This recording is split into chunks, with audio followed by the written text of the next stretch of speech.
Hi, Mike Lazelle here, one of the co-founders and Chief Grid Officer at Kwetta. This is a conversation with two executive leaders from Powerco, New Zealand's largest utility. Why I'm really excited about this chat is because these two, along with Powerco team, have been doing innovation in New Zealand, which has solved some of the most challenging problems of net congestion. And we're very clear that net congestion cannot be solved without the collaboration of the three parties: the DSOs, the technology providers, and the end customers. And so what Michael and Ryno are over here to do is traveling Europe, looking to learn lessons from the European context around net congestion, DSO evolution, flexibility, and how these trials can come together, but also sharing their lessons from completing these projects in New Zealand, which are able to provide benefits to and win-win opportunities. It's going to help electrification scale. And Michael, tell us a bit about what you do at Powerco. So I lead our network planning group as part of our electricity team. So we own the sort of 2 to 10 year investment plan on the network, both asset replacement, renewal works, as well as grid capacity upgrades. And part of my team also works closely with new customer connections, both load connections and large-scale distributed generation. So we sort of do the technical analysis, the optioneering, and business casing behind those projects, which then sort of go to our sort of design and delivery teams after they've been scoped and approved in my group. Fantastic. And how long have you been at Powerco? In various different shapes and sizes for about 11, coming up 12 years, sort of in a variety of sort of asset management related roles. That's sort of my backgrounds and electricity asset management, but I've been lucky enough to do sort of several different roles in that kind of space at Powerco. Yeah, great. And studied electrical engineering at Canterbury? Electrical engineering at Canterbury, which was my sort of start into the sector. I started that degree thinking I'd be probably doing more electronics or communications or sort of computer systems, but I was lucky enough. There was a lot of sort of scholarship funding around at the time that I was going through, and that sort of opened my eyes to the power sector in New Zealand. And it is a really cool industry to work in. From my perspective, it's there's lots of opportunities, lots of sort of problems to solve. It's a growth industry, right? There's people need electricity and want more of it, and there's lots of really interesting problems to kind of solve. So that's how I got my start. Oh, great. Was there a moment where the power grid sort of became a lot clearer to you as an opportunity to join? Like, was there a time? Probably the thing that maybe got me started on the power sector was we had to do some summer work as part of our degree, and my sort of first summer work opportunity was through one of these this sort of scholarship I got with an engineering consultancy called Becker, and I worked in their power systems team one summer, not really knowing much about the electricity sort of sector in New Zealand, and spending that sort of 3 months over summer. I don't think I was particularly productive or helpful potentially, but sort of learned a lot about. Was sort of working on sort of Transpower, another. I think there was a Meridian wind farm being developed at the time. Where got to get a little taste of at that stage, the design work that was going on behind the kind of infrastructure that is largely sort of invisible for most people, I think. So that was when I sort of then came back after that summer work and going, the power sector looks like a really, really good place to sort of focus on, and went from there. And for those that don't know, can you just talk a little bit about who Powerco is and what they do? Yeah, sure. So Powerco is one of New Zealand's electricity and gas distribution companies. So own the physical infrastructure that connects, in the electricity case, connects Transpower's national grid to customers, to residential, small commercial, industrial customers, and similarly on the gas side connects customers from the gas transmission network to people's homes. So the focus is on that sort of infrastructure asset management, by the nature of our business, we're sort of a regulated monopoly type business. So we have regulation to ensure we've got incentives to work in the best interest of customers. Great. So yeah, a DSO of New Zealand. That terminology is something that I think is probably growing in the New Zealand kind of context. We talk about how we're looking to evolve to become a DSO in the electricity context. So the way we sort of manage and operate our network, it's relatively passive at this stage, but we'll be able to talk a lot more about some of the things we're doing on that part of that evolution to become a distribution system operator. That's sort of how the terminology works in New Zealand. We are the distribution network company, and we're looking to develop capabilities more aligned to a DSO way of working. Great. Yeah, so it's you'd regard yourselves as on a path to that. Absolutely. Yeah, got it. Great. Thanks very much, Michael. And Ryno. Yes. Love to, we've known each other for a long time. Love to hear a background about yourself and also how we met. Well, shall we start there? So I also met you at Powerco. You were, fresh breath, I would say that blew across the place. And I remember coming to the office and we had long discussions, sometimes about engineering, but I think often more about what does it feel like to set up your own business, or how do you actually do that? So I got the sense right from the start that you've probably got a few bees in your bonnet. Myself, I'm from South Africa originally. I mean, I studied engineering at the University of Stellenbosch, which also happens to be in the heart of the winelands, so that's another big part of my life. And how do you come into engineering? I was listening to Michael, and it's roughly the same, because I also thought electronics, maybe computers, which was just emerging at the time that I studied, would be the direction. And then also during holiday jobs got sort of exposed to the power sector and eventually decided that might be even more interesting than the pure electronic side of engineering. So I ended up doing my undergrad and master's degree in power engineering as well. What else can I tell you? I started my professional career at the Atomic Energy Corporation of South Africa. We were enriching uranium for the Kuba power station, and there was supposed to be 2 or 3 other power I was waiting for this. I knew there's some very interesting stories that even I haven't heard this one before.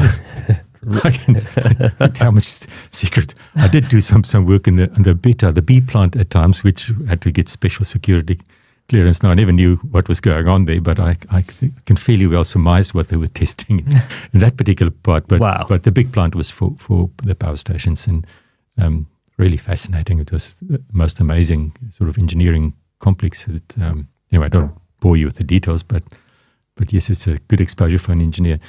Then I went consulting, and I've been a consultant probably for most of my life. I ended up running my own consulting company with a few colleagues that joined me from Eskom and other places, and went well. I mean, we started with sort of the 3 partners in the company and wanted to support engineers and staff. And a few years later, when we sort of breached the 40 people gap, I decided, well, I've done this now. Is this what I'm going to be doing for the rest of my life? And started looking around again, and hence the sort of move eventually to New Zealand, because I thought I might go somewhere else, do an adventure, study MBA to find out what I did wrong when set up the business initially, and did part of that, except that we then got stuck in New Zealand, and 26 years later, we're still here. My kids basically grew up in New Zealand. The country's been good for us. I still have strong ties with South Africa, but I'm sort of straddling the oceans. And Ryno, now you are at Powerco, so yeah, talk a bit about what you do there. Yes, so my current role is I suppose, the evolution from the DNO to the DSO. It's an important point Michael makes. So in the New Zealand context, we don't talk about DSOs. I seem to find that in Europe, all distribution companies refer to themselves as DSOs. They do. But in our terms, they won't be DSOs. In our term, most of them would be DNOs, like network operators. DSO to us is the much more active network management. It's the integration of the system. It is about involving customers in your business and with flexibility. It's about managing different flows in and out of the network, which traditionally a network would not have coped with. So it is quite a different concept. So again, as I said, my role is pretty much leading the transition, evolution, call it what you want, from DNO to DSO. So we've got a set target in Powerco that by 2030, which is the start of our next regulatory period, we do want to be a functional DSO, and that is sort of guiding our program or the work that we're doing. So I'm running a small team, and we're not setting out to be a separate function like you would, for example, get in many of the UK companies. It is the intent to evolve Powerco as a whole, the electricity business, to the DSO. But of course, there's a lot of enabling work that's going on, a lot of pilot projects, a lot of experiments, a lot of developing capability within the business, which we're doing sort of jointly with Michael's team and the commercial teams in Powerco and so on. The intent being that we'll keep the team small and spearhead these initiatives, but as they become business as usual, the business picks it up. It's not intended to be a sort of separate function. Prior to that, I mean, I was the GM strategy at Powerco, but when this program first came up, it was too good an opportunity, so I decided, actually, this is something that I sort of would like to do for I suppose the tail end of my career, if you want to put it like that. It's an exciting new project, and it is in a way the culmination of so much of our innovation work that has been done in the past. So I jumped on the opportunity. Oh, fantastic! And that distinction, I think, it's been quite interesting. Coming over to Europe as part of Kwetta and working with the different grids who certainly do the standard term, call themselves DSOs, but there's no doubt they're going through exactly the transition that you describe. And so I think there's been some really interesting lessons that, we as Kwetta, but also yourselves as Powerco, have learned that I think are very useful and provide really great context and insight to being to DSOs over here in Europe. And yeah, just so people are aware, we're recording this from Amsterdam, where Michael and Ryno have just arrived, I think yesterday evening, at the end of King's Day. So walking through the city, Michael, on that must have been quite an experience, which we need to hear a bit about. But yeah, also we would be great to hear about what brings you to Europe. Where have you been and what have you been doing? Yeah, like we've been extremely fortunate. But so last week we had it was a little kind of DSO field trip with a group of Australian and New Zealand sort of people from different DNOs, from Transpower, and from a couple of the Australian kind of regulators and Energy Networks Australia group. And Octopus Energy put on sort of 3 days of kind of meetings with various different, primarily kind of UK companies working in the DSO space, including some discussions with Octopus and Kraken. And then we had a conference called Flexible Futures, I guess, organised again by Octopus Energy and Kraken in Rome, which sort of brought together a lot of the TSOs and DSOs, as they describe them over here in Europe, from across Europe for I think they said it's the fourth conference now they've had specifically around flexibility and trying to increase that engagement for flexibility on electricity networks to support customer capacity, connections, overall affordability for customers. So we've had one really awesome week of sort of learning about the kind of European context around DSOs. And then we're sort of following it up this week with some sort of targeted meetings with other companies working in the kind of DSO space in Europe. I think for myself, this has been a really awesome learning opportunity around sort of around how Europe's sort of tackling these sort of problems. And every country's got its own different, I guess, context and challenges and regulatory models that have, I guess, pushed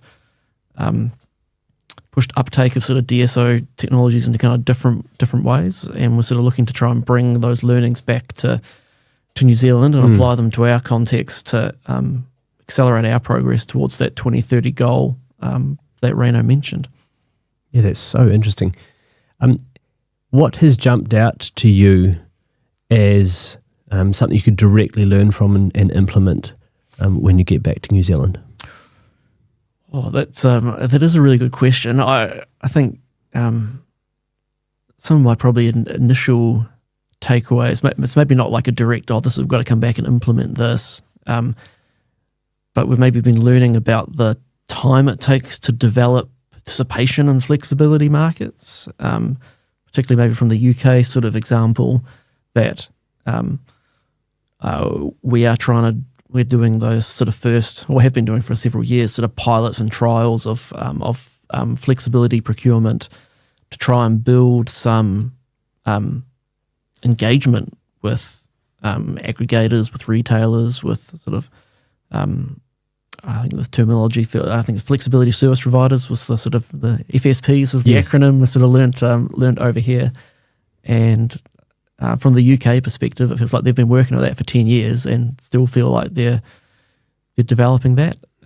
So trying to think about how we can try and do that sort of quickly, but also be realistic around how you best engage the participants in that flexibility, I think has been something I've taken away from this week.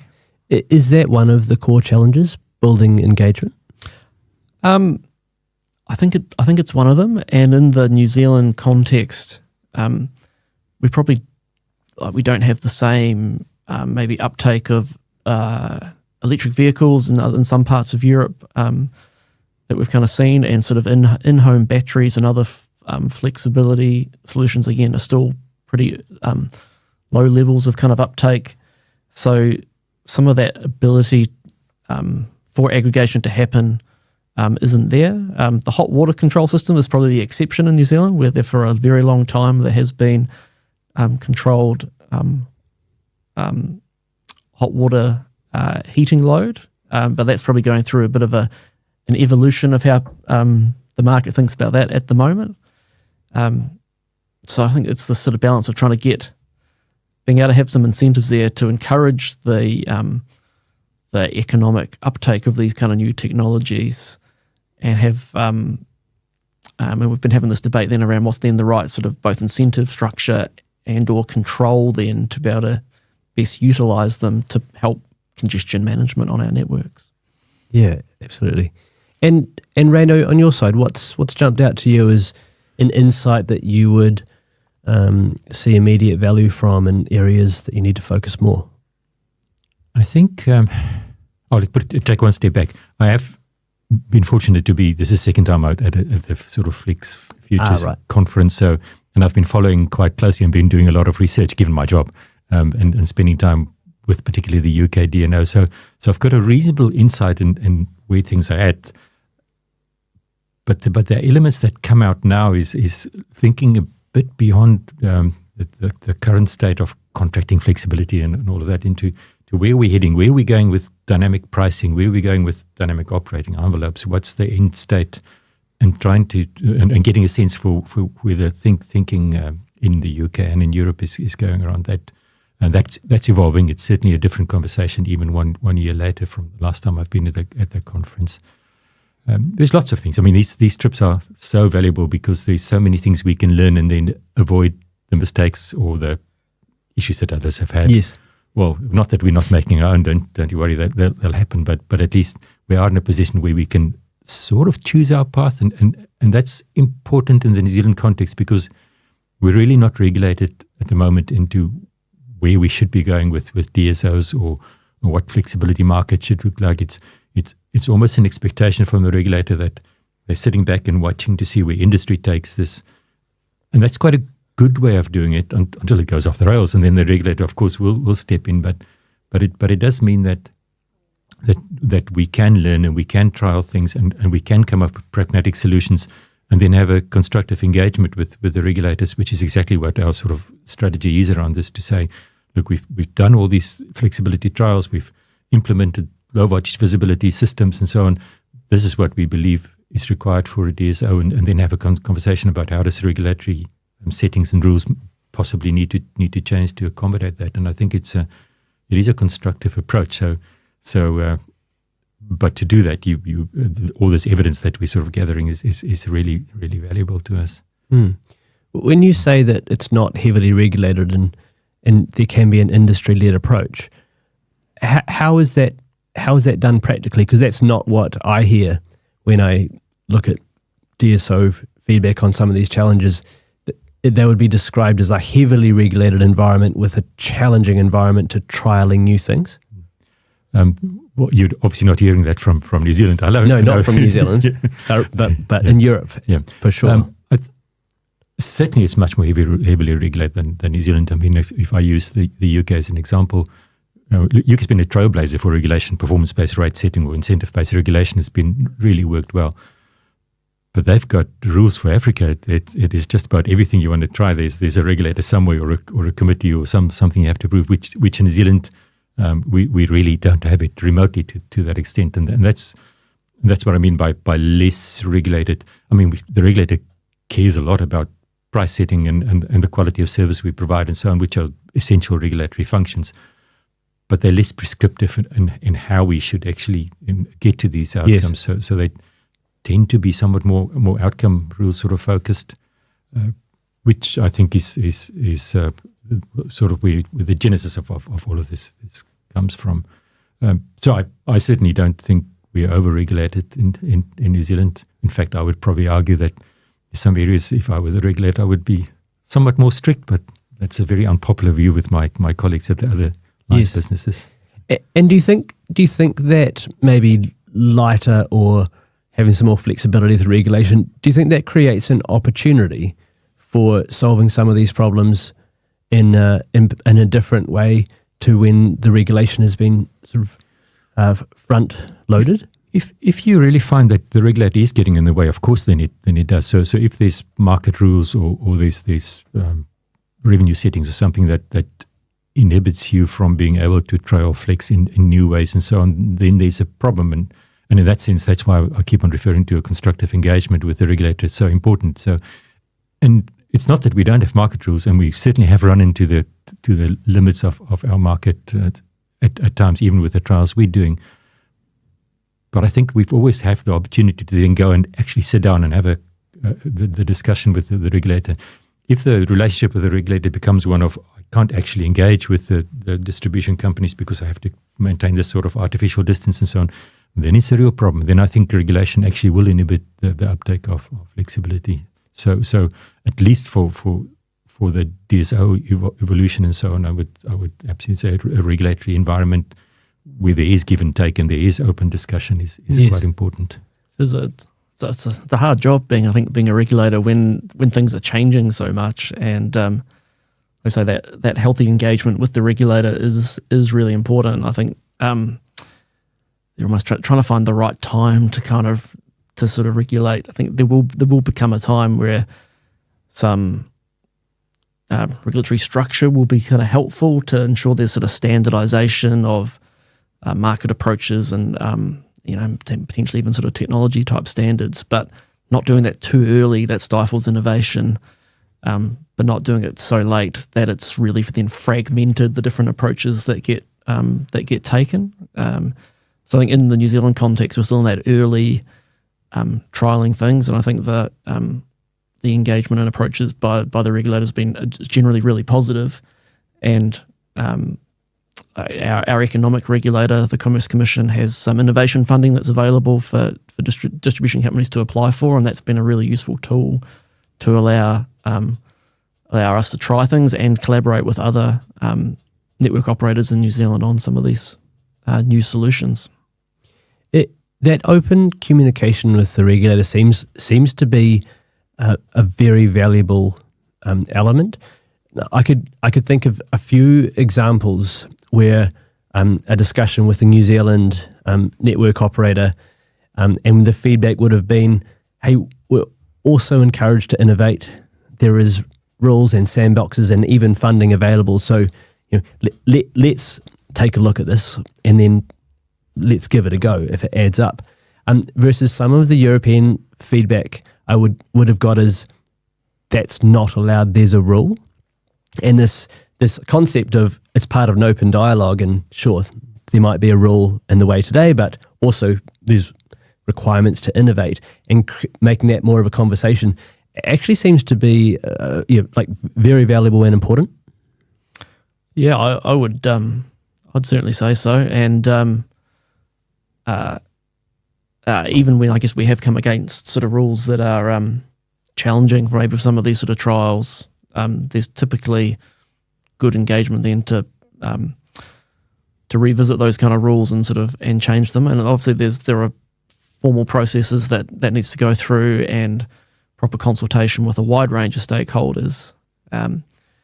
There's some quite ambitious kind of work programs, particularly for our sort of market regulator, that is trying to sort of rapidly evolve these spaces to allow best value for customers ultimately.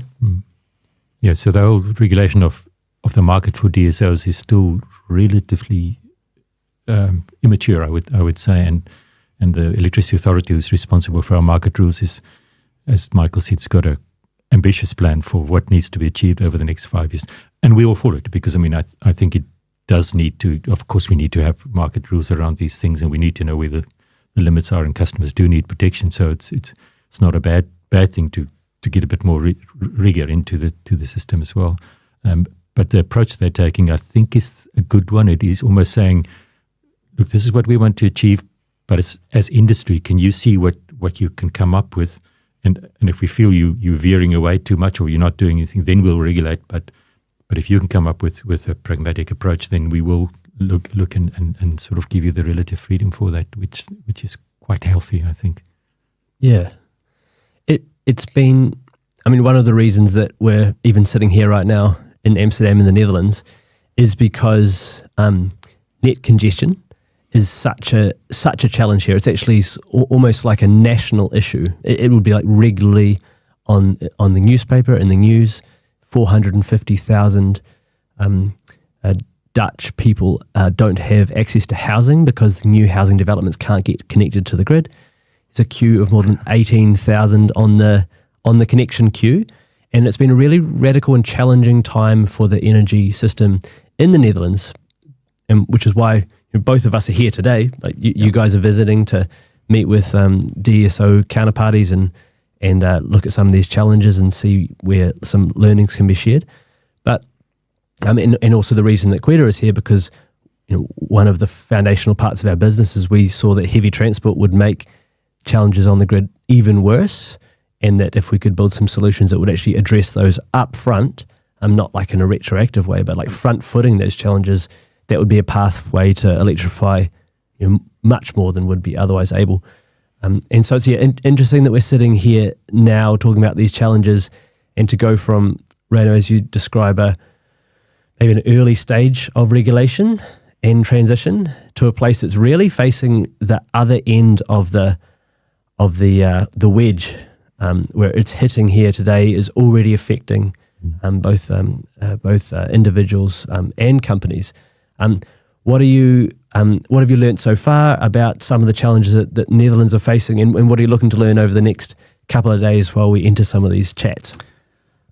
Yeah, if we think, so tomorrow we're meeting with some of the Dutch DSOs, and maybe we're lucky in New Zealand that network congestion is only really playing out in sort of pockets of the network at this stage. But we're sort of here to try and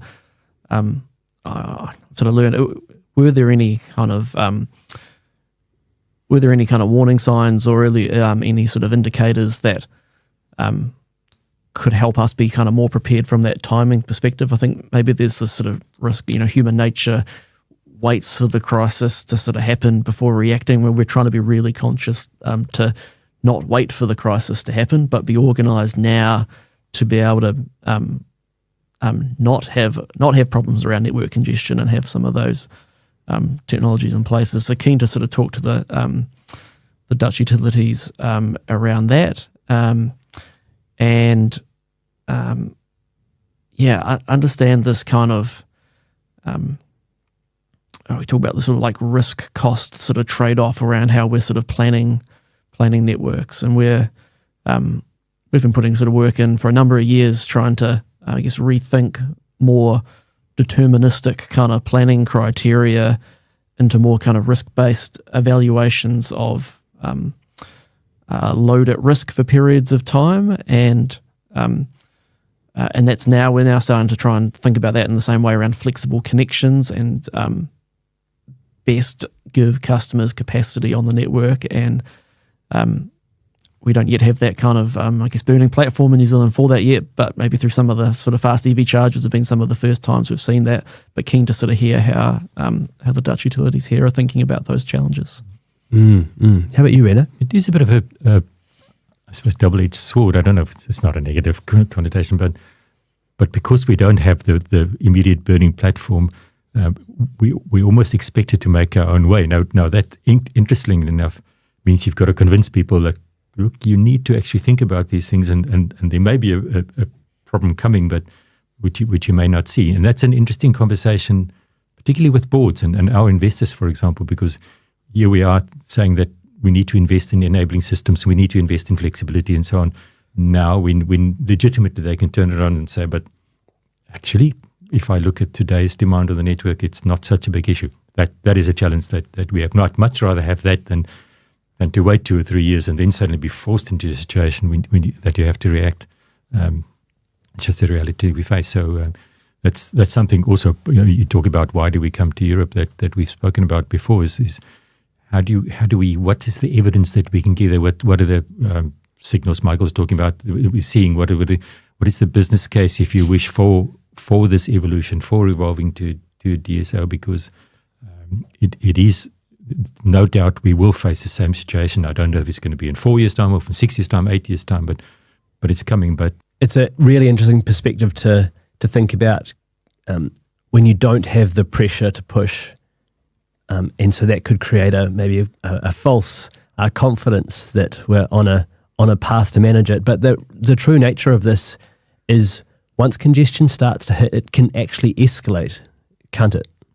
Yes, and the other thing, and this is quite unique to New Zealand, we are about 85% renewable in our electricity generation, and in fact, if you take the first quarter of this year, I think it's over 99% of our electricity has been green. Incredible. So that is a very strong incentive to electrify everything, starting with transport, of course, but also heat processes and so on, because we're in the unique position that it actually cleans up the industry. So and that's something we want to build. And yes. and again, in anticipation of that, you want to say, but we don't want to have any constraint on the electricity, because we want everybody to switch everything to electricity. And it's almost a case of you have to be ready before they're there. So build it and they'll come type approach. Now, we don't want to build, because the moment you build it increases the cost to customers.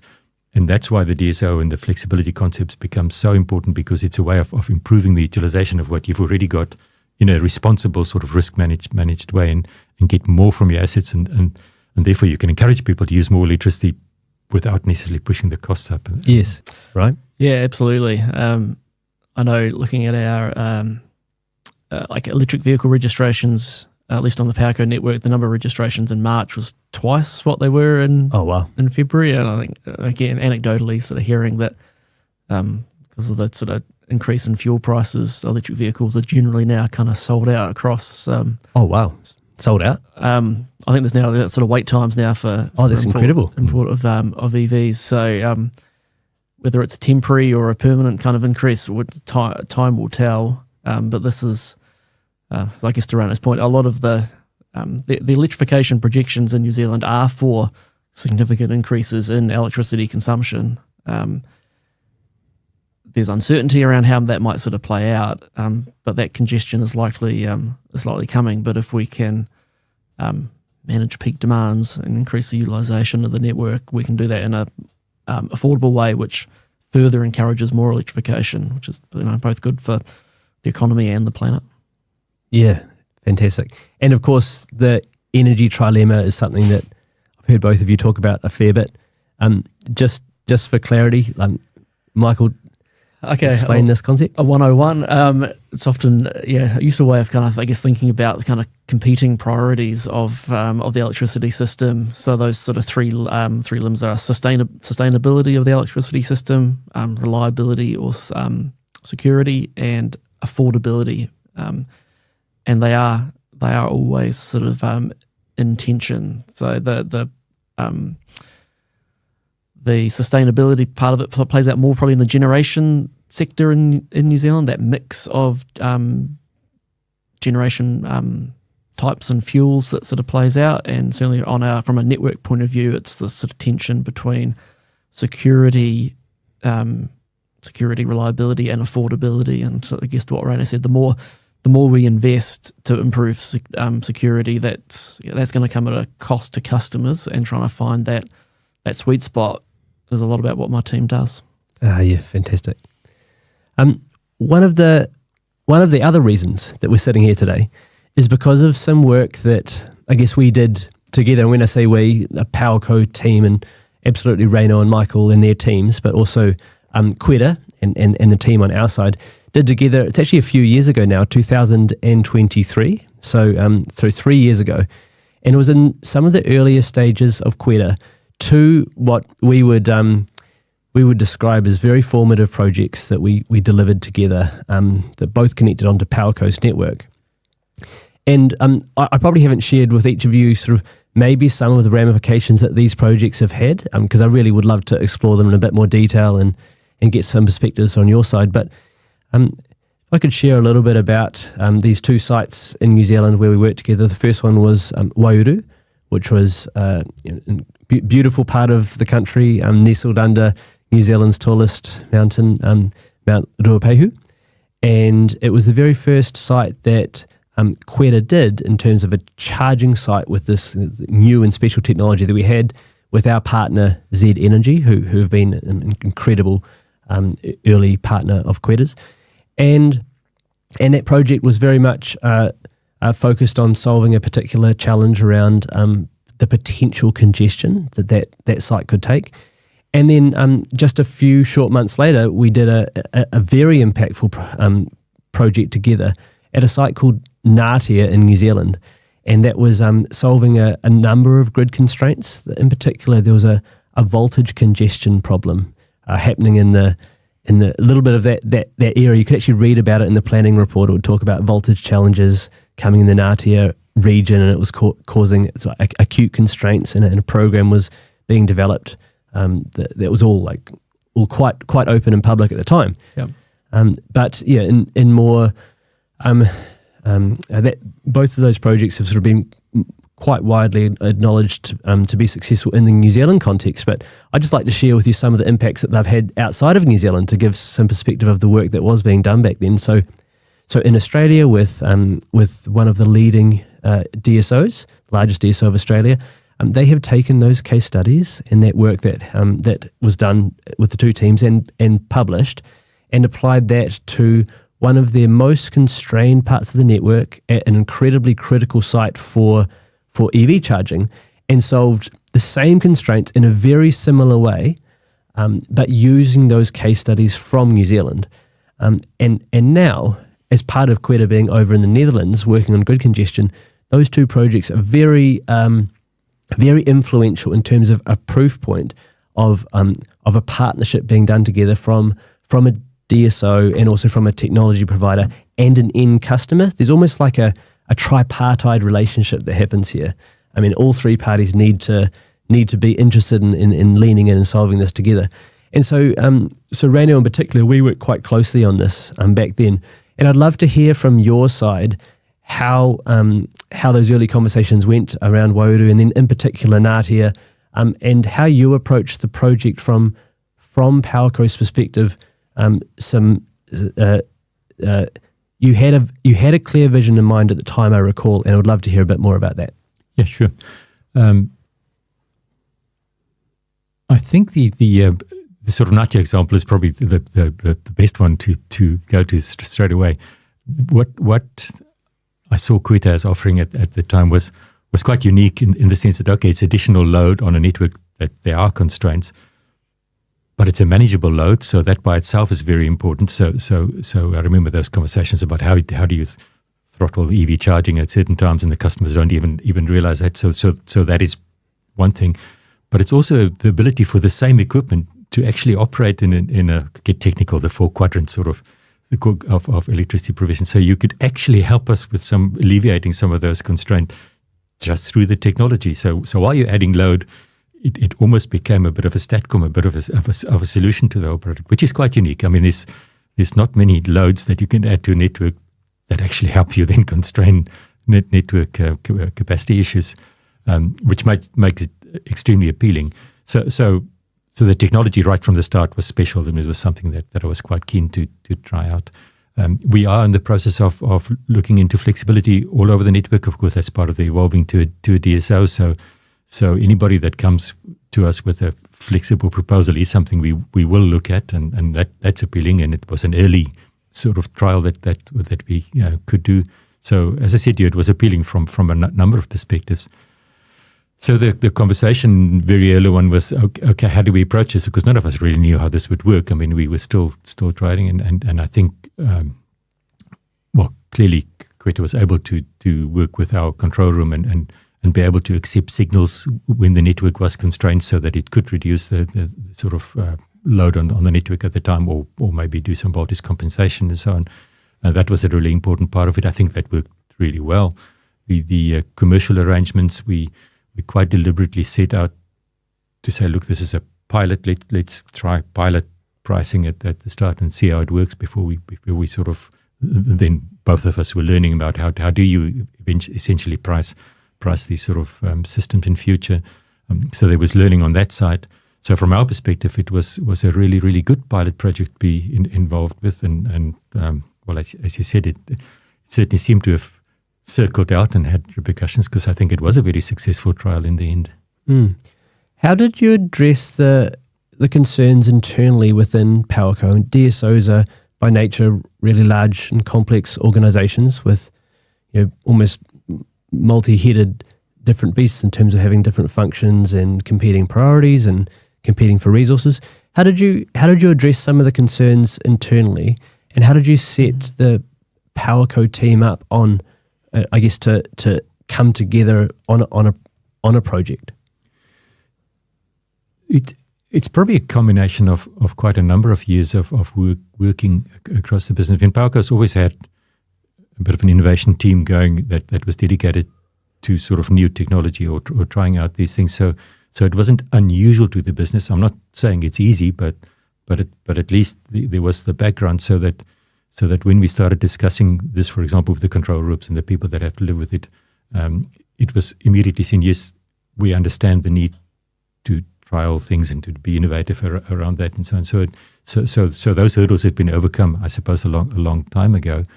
The fact that the control room was able to sort of send a signal and with confidence that something would happen helps a lot. I mean, it's very different from sending a signal to a lot of customers and sort of waiting to see whether you get a flexible response. And in this case, you can actually send a signal and you immediately know what's going to happen, and you can trust that, which builds a lot of confidence. So as an early flex trial, it helps a lot. Also, I mean, it's partly what my team is there for. So sometimes you just put on your bulldozer suit and you just say, but look, this is going to happen. We're going to have to come through it. And sometimes that's the way to get projects on the ground. But it wasn't. I mean, there certainly wasn't much internal resistance against the project at all. I don't know how you experience it from the planning side, Michael. Yeah, I think that's that is a really good summary. And I think I think if you ask people are up for innovation and change, and maybe we do talk maybe that sort of culture or mindset within our teams. I guess from the way we're almost taught, electricity planning is somewhat risk averse, and it does takes maybe time to prove new approaches and technology. So that's where these trials can be really helpful to prove how these things will work. And I think there's this sort of maybe ongoing discussion we're having around what's the right level of direct control versus just sort of visibility of some of these other assets that aren't Powerco assets, but we do need to have, if we're going to offer flexibility, how do we ensure the flexibility is there to begin with? So taking these incremental steps, I think we have to be. There was a comment maybe at the conference last week around you can't just get stuck in forever trialing things. You've got to then trial, learn, embed and sort of move on to the next thing. I do think the network planners in my team, they do have this tricky balance of they absolutely want to connect new load and connect new customers, but at the same time they're trying to consider the impacts on existing customers and the existing network, and ultimately we have these sort of reliability targets that we're ultimately sort of measured by, and making sure that we're I guess unlocking that new capacity without impacting, or with minimal impacts on the existing customers who are already sort of connected to the network. So that evolution is happening, but we need to sort of support that team with the sort of new tools and market mechanisms and ways of working that'll allow them to do this in a repeatable kind of way as well. The other thing that's important, of course, is if we have some flexibility from a new connection, it normally means we can adapt the connection to what's available. So it speeds up the connection process incredibly, because if we can provide a connection without having to upgrade, or with nominal upgrade, it's quite different from having to build a completely new 11 kV infrastructure and for a connection like that. So I think, and that's probably a question back to Kwetta, but I think once a customer understands that if they can give and take a bit around usage profiles and flexibility, then there's a lot more that we can do as a network, which is really valuable in the end. It sort of leads into, and I think it's from a complete network perspective as well, because if you try to provide connections only when you can provide the full capacity, and you have to provide a firm capacity because that's requirements and so on, you're locking in a huge amount of infrastructure which never works. I mean, it's by definition, it's redundant. It just sits there. Yes. And if you then really start taking a step back and think, what risk are we taking by sometimes not having the redundancy, or at least with the client knowing that there will be certain times of the year when either you will run without redundancy, or you will have to curtail a bit to retain redundancy, you free up so much capacity, which then sits available for the rest of the network, and then affects cost, and it affects, I suppose, the whole supply chain in the end. Yes. So we're doing quite a lot of thinking around the sort of risk-based probability aspects of planning as well. Yeah. That leads me to a thought. One of the sort of, there's a whole area of technology providers around BESS providers, who I'd sort of class in this very similar vein to Kwetta as a technology provider, like essentially providing a range of grid-related services as part of their core product, which is a large BESS, and that can come in a range of different forms. It can be connected in behind the meter as part of other generation assets, or in front of the meter as like a core connection point between the net and the grid. And one of the pieces of feedback I hear from BESS technology providers is that grid planners would say, I'm not sure if I can trust it, and how do I forecast it? And because I'm sort of unsure of those two areas, I can't really actively plan for it when I really need it, and therefore it's not something I can consider as a solution. What advice would you have to net planners, or to grid planners who are facing that challenge of the unknown technology that has potential, but it's not all clear today? Yeah, I think there are. It is this kind of mindset change from the network company investing in assets it owns to relying on customer assets to provide that same service. There are obviously, you can rely on sort of contractual means to incentivize that customer battery to be there when you need it. You've got to get that right balance, I think, of having incentives for owners of battery technologies to be able to participate in these kind of congestion markets, and not being sort of overly, not having overly harsh penalties to show up, might actually sort of disincentivize them to participate. Or there's that kind of visibility and control type aspect where there's probably think in Australia it's more around maybe generation rather than BESS, but that where network operators have that sort of visibility and a level of control of these assets. Some of the kind of feedback from discussions last week at the conference was obviously a large number of small distributed batteries can be really reliable because it's not just one particular asset you're relying on a portfolio approach. I think that kind of incremental innovation, try something, learn from it, and keep trying to snowball from there is a way to kind of support network planners have confidence in these assets that aren't directly bought, maintained, and operated by the network company. Yeah, interesting.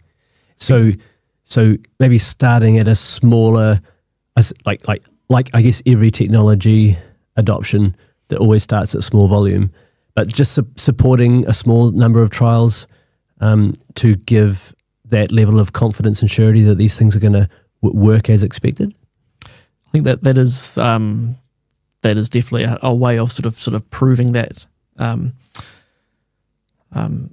Learning from overseas jurisdictions where it has kind of worked as well, and although we've all got different kind of contexts, maybe within our, whether it's markets or regulatory systems or electricity systems, the physical delivery of electricity is very much the same, no matter kind of where you are. And some of that kind of direction is set by leadership to try and promote. You can get the incentives right to promote the most efficient use of the network, whether that's sort of company strategy leadership or the regulatory kind of framework. And I think these solutions will find a home where they make the most economic sense. And where does this end up? Like when you talk about strategy and leadership, like what is the vision? Where will these solutions be in 10 years' time?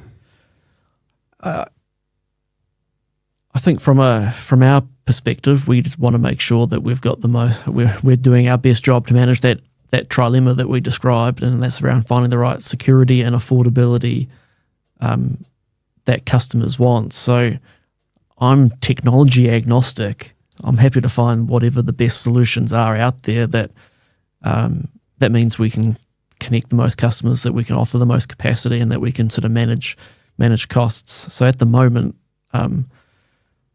enrolling customers' devices, batteries and others in our electricity system looks like a really affordable way of maximising network utilisation and capacity.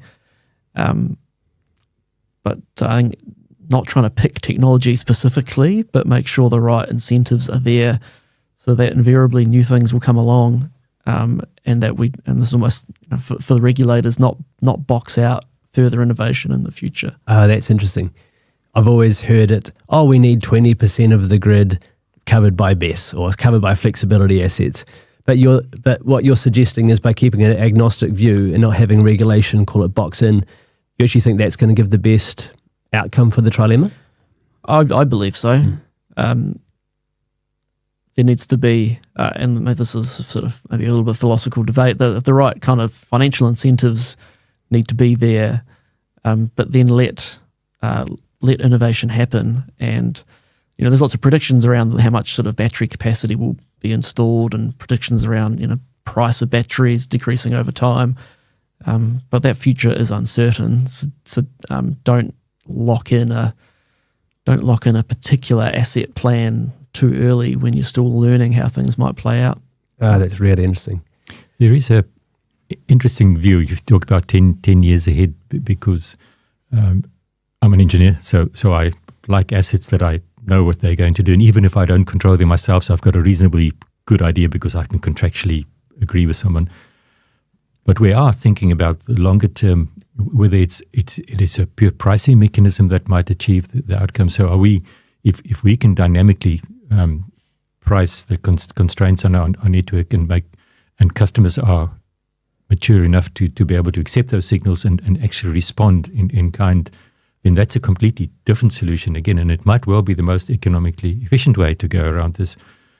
It's not easy, and I'm not suggesting that we can do it tomorrow, but we definitely are considering a future where it will be price-based response rather than maybe a contractual or a direct control type response. there will always be some level of direct control because, I mean, there will be emergency situations where certainly the network would say, I need to be able to switch things on and off to protect the network. And there will be contracts, because often contracts are a very effective way of connecting people, particularly new customers, if you can from the start agree how they would behave within the existing capacity. But maybe most of it will be effective through sending the right pricing signals at the right time. It's really interesting.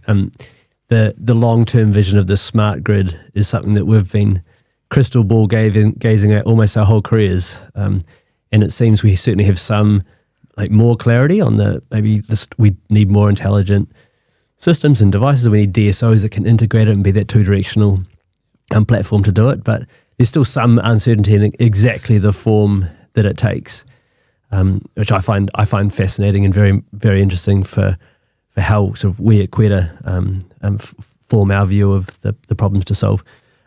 Ryno, we get a lot of questions around the work that Kwetta and Powerco and our end customers have done together over here in Europe, and in particular on this naar example, because it is a case study that provided some unique benefits, and one of those is being 3 wins, like the end customer, Z Energy, being able to connect in a much faster time frame than they otherwise would have, and for Powerco to get some benefits to your network operations.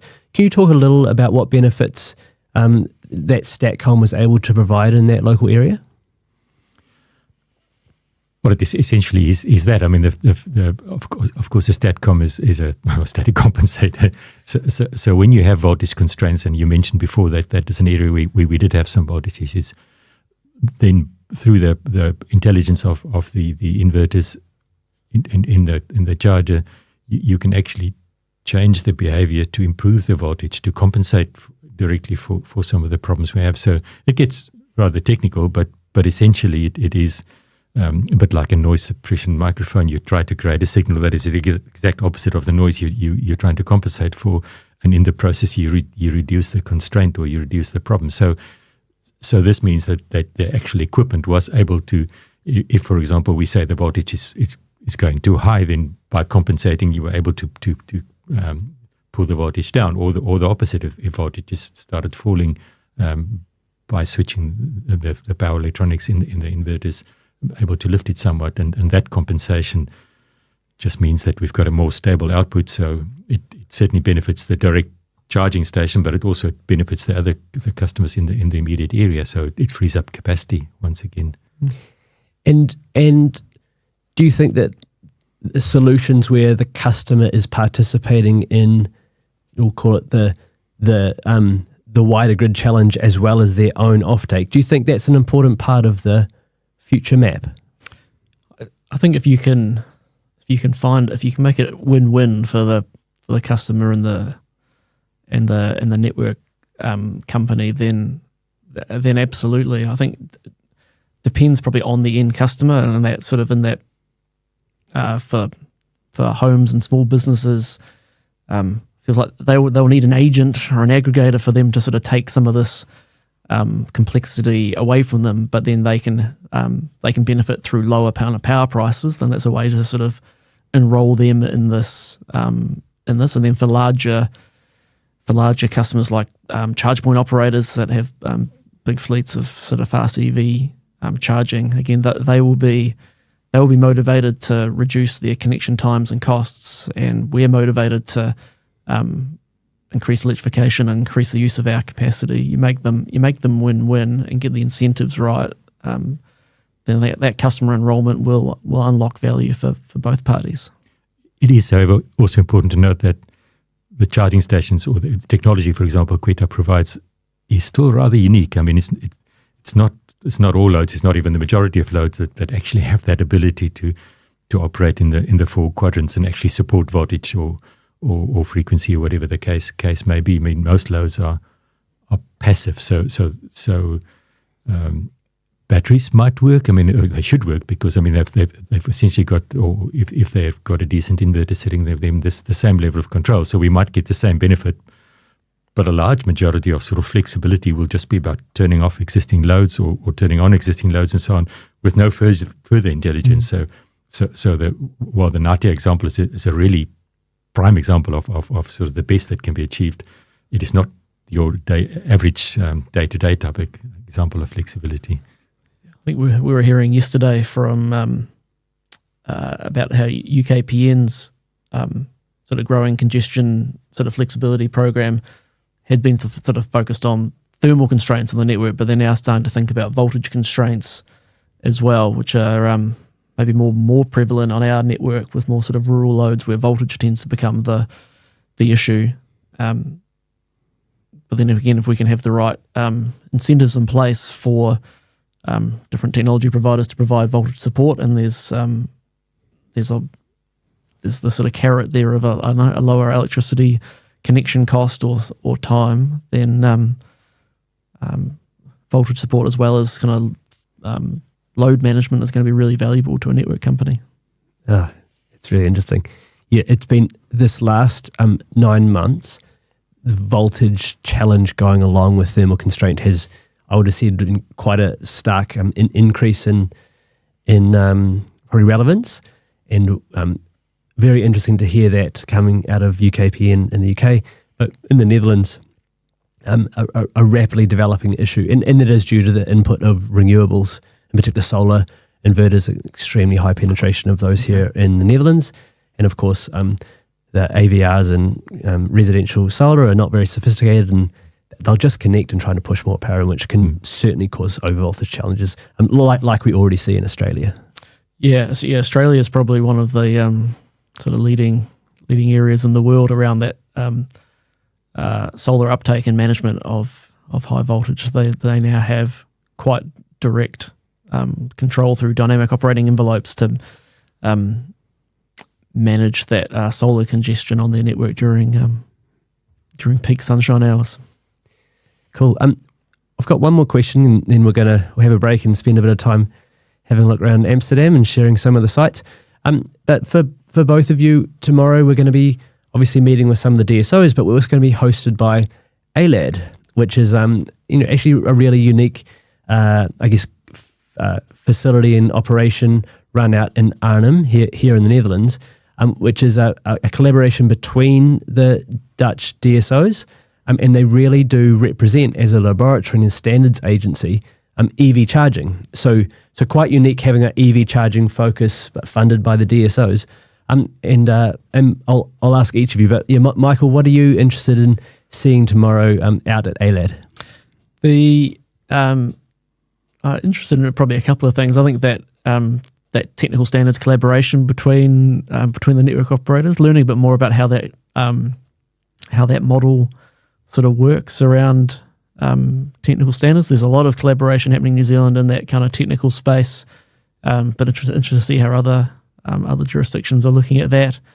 And I think probably the main question I've got for the Dutch utilities, I think, without being unfair, is almost if you could go back 2 years before maybe this sort of, like you said, this massive increase in congestions happen. What would you do differently? What would have been those lessons that you could have?